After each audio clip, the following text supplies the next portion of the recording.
So in this video, you'll learn how to install Telegram on your phone. So installing Telegram is fairly simple. If you're using an Android phone, then all you need to do is simply go to the Google Play Store, then use the search function, and you want to type in Telegram, and then search. Once you've searched for it, you should see the option listed in the search results, and then all you need to do is simply just tap on install and wait for the app to be downloaded onto your phone.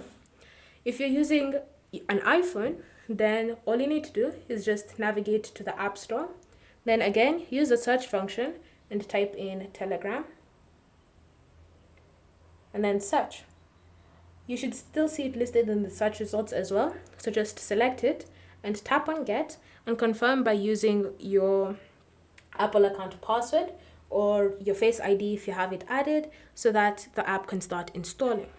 And then once the app has been installed either on your Android phone or on your iPhone, then all you need to do is simply select open to launch it.